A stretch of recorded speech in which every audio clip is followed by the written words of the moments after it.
Hey guys, what's going on? Welcome back to djTLMtv. I'm djTLM. It's officially winter. It's getting cold, but I have some fire right here. Today I'm going to be reviewing the Vestax VCI-380, and this is an older unit. It's been around for at least a year and a half or 2 years now, but I've been wanting to test this since it came out, and I never got around to do it. So when opportunity knocked on my door, I was like, yes, please let me test this right now. And I'm happy that I have it here, but I am going to treat this review a little bit different because it is an older unit. And when it comes to technology, you have so many new innovations coming all the time that a unit that's 2 years old might already be obsolete. It might not be able to compete with the newer models, and especially in this case, this was made to work with Serato Itch, and Serato has switched to Serato DJ in the meantime. So you have newer controllers out now, like the DDJ-SX by Pioneer, and those newer controllers are tailor-made to work with Serato DJ. So I'm just curious to see if a controller that's made for Serato Itch can compare and compete, and how it works with Serato DJ. Now, the first thing I noticed when I first saw this controller, it is a mid-sized controller, but it is packed with a lot of features, and it has a couple of eye catchers. So let's start with an overview. Just take a look at the entire unit, and I will be lifting it up and turning it around a couple of times, but I will not hold this in my hands the whole time because this is a solid built unit, but it's also a heavy piece of machinery. This is the red edition, as you can tell, and I kind of like this red vibe. Now, you have the two platters, of course, and a couple of controls here: your play, your cue, your sync button. We have the crossfader and the channel faders, 2 channel faders. It's a 2-channel controller. You do not have an option to control the other 2 decks because Serato DJ does have 4 decks available. So you can only control 2. So that's like one example of a feature that is not on an older controller. In my case, it wouldn't be a problem because I don't really DJ with 4 decks. I only use 2 anyway, so for me that wouldn't be a problem. Now here we have the EQ section for both channels, and then you see a lot of different buttons, and I'm going to cover some of the functionality, not all. This is what caught my attention when I first saw this, and that is the fact that this controller has performance pads. And this is an example of where it can definitely compete with the newer models because, for instance, Serato DJ, you have the ability in Serato DJ to use 8 hot cues. So the newer controllers like the SX have 8 performance pads. This unit already had the 8 performance pads, so it works perfectly with the 8 hot cues in Serato DJ. You have hot cue, you can use it for the slicer, the auto loop, and the roll. So that's the functions that you use in Serato DJ anyway. So I really like that, and the pads feel really nice as well. It's a lot better to work with than to have like small buttons. You have a lot of controllers that have like small buttons like this button right here that you have to use to trigger your hot cues. Now, I do not like the way that works, so I love performance pads. What they always do on small controllers is to save room, they will add multiple functions to a single button. Now, I never really liked that, but I understand why you have to do it, because if you want to map out all the functions and use different buttons for each function, then you would have to add at least 20 more buttons to this unit, and that would turn into a mess. So especially for me, I'm also a DJ who likes to scratch and stuff like that, and scratch DJs do not want a lot of buttons around the crossfader because it will get in the way for scratching and turntablism. As you see, they kept it nice and clean around the faders, so that works very well for me. Now back to the dual functionality. They have to do it to save room, and let me give you an example. Right here you have these 2 buttons, and they're used to cue your channel. This means if I want to hear on my headphone what's happening on this channel, then I have to press QA in order to hear this channel. Now, to load a song into deck A, I also have to use this button, but I have to use it in combination with the button next to it. Then I can load a song. and I think I just did, or it was already there, I don't know. But it's all pointed out right there on the deck plate, so you can see if something has an extra function, it will show. This has a function underneath, effects on off, and on top you see a second function, and you have shift keys that you might have to hold once you press that button. So you have to learn a couple of combinations. Like I said, I'm not a big fan of this, but you do get used to it real quick and it becomes second nature. So again, it's not a problem and it keeps the unit nice and clean. Now I have the unit plugged in, so in the back you have your normal things like your output. This does have the professional output, the balanced XLR output. You have your USB, and this unit is not USB powered, and I'll explain why that is in a minute. So next to it you see your power supply hookup right there, and this is the important part right here. You have inputs, because this has an audio interface built in, and you can add extra equipment, and this unit needs to have real power, so that's why you have to connect it, and you can't just use USB power. You have a booth output. That's the one I'm using right now to get my sound, and you have volume control on the back for your booth and for the two inputs. So you could add two turntables, two CD players, or your phone, and you can control the volume right there. But the cool part is, if I would add two turntables, I would not like to add the turntables and have to use volume control on the back. That's not going to work. So on top of the unit, above the channel strips right here, you have a button that says PC and mixer. If it's set to PC, then the two channels are used to control whatever you have in deck A and B. So you EQ the sound coming from Serato DJ, and the faders work for Serato DJ. If I switch this button to mixer, then whatever I have connected to the inputs can be controlled and has full EQ and fader control. So you can turn this into a real mixer and add turntables or CD players. That's a very cool feature.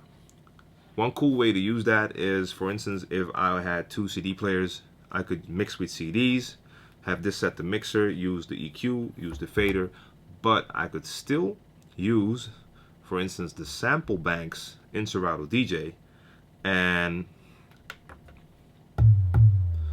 use the samples while I'm playing with the CD player. So it's a mixer, but you also have the sample functionality of Serato DJ still working. Very cool feature. All right, last thing I have left on this side, a couple more controls. You can control the crossfader curve and the channel fader curve and the sensitivity of the pads. Especially if you're going to do some scratching, you're going to have to figure out the right setting, how sensitive you want the pads to be.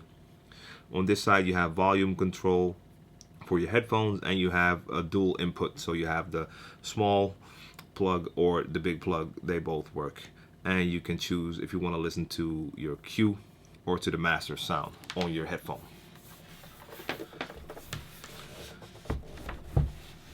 So that's the basics of the unit, and up to now it definitely holds up compared to the newer controllers that are out. It has a lot of the same functionality, except for the fact that you can't control 4. You can only control 2 decks in Serato DJ, but that's not a real issue for me. Another thing is you have one button to activate one effect, and in Serato DJ you have more than one effect. So you do have 3 effects, and you can only control one effect here. But you do have these 2 buttons right here, and they are for pad effects. This is a very nice feature, and I'll explain that feature right now. You can have a normal effect running, but you can turn that off. The pad effects, if you activate that, you can select one of your effects. I have an effect selected right here. The flanger is selected, and this is now used in combination with the performance pads. My performance pads right here are set to use as hot cues. so I can control the hot cue. But if I press it, I also activate the effect. Now, if I don't press it that hard, you won't hear it. But if I press it harder, now you hear the effect as well. And if I release some pressure, you will hear less of the effect. And if I increase pressure, you will hear more. So you really take advantage of the touch sensitivity of the pads, and it allows you to control hot cues and an effect at the same time. And you can combine that with the other effect that you can activate in the middle right here. So you basically have 2 effects instead of the 3 in Serato DJ. For me, that's not a problem because I never use 3 effects on one channel while I'm mixing. Most of the times I use 1, and adding the pad effects would definitely be a cool feature during a set. Another important part for me when it comes to controllers, and one of the things that attracted me to this controller, is that it looked like it could be one of the few controllers out there without moving platters that I would consider to use. Because the only controller I actually use is the Numark NS7 because of the moving platters. If you've seen some of my videos, you know I'm a turntable head. I just love the feeling of moving platters. And although it's said that most controllers could be used for scratching, and it's even said that you can scratch with any controller, this is only true up to a certain point. Yes, it's very possible that you could use any controller to do a limited amount of scratching, but most of the times if the pads don't have the right sensitivity or response, then a lot of the scratches can't really be done that well. Important part for me is not just to see if the scratching feels okay, but also to see if I'm able to do at least a little bit of turntablism. So some of my tricks that I use when I mix, I'm not looking to do full turntablism routines on a controller like this because that's just not what it's built for. But I want to be able to have that little bit of extra security, the fact that I know that I can do some of my tricks on a controller like this as well.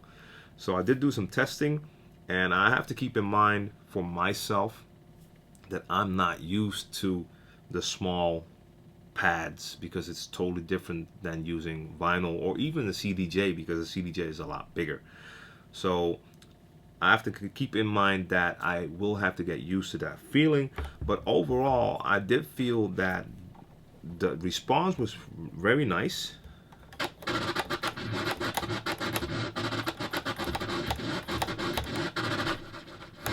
I really like the feeling, and simple scratching and a little bit more technical scratching works fine. So for me, I could be able to do a nice mix in a club and add some scratching.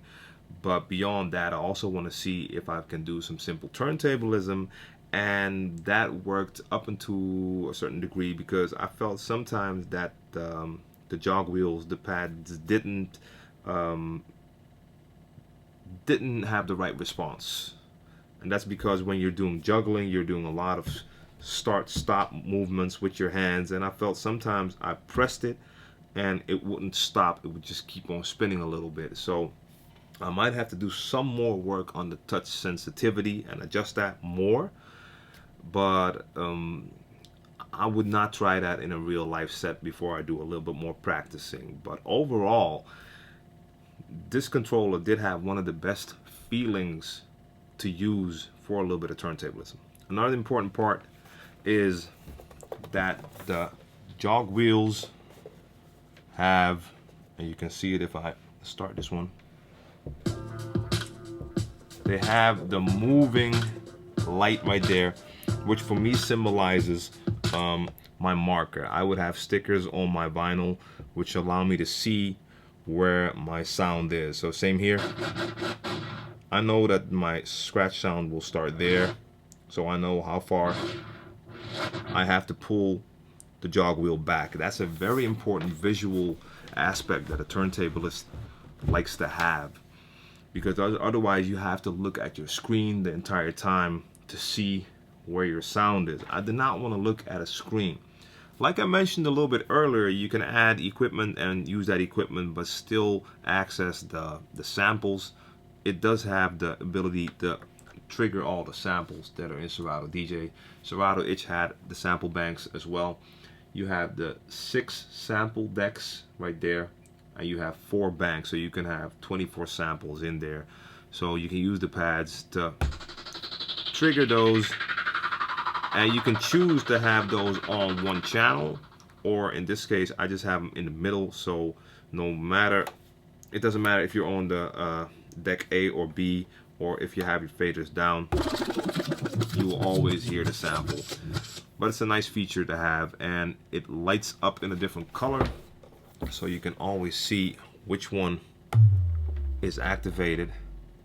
So that's my review of the Vestax VCI-380. I did not get into every function on the controller because that was not my main mission.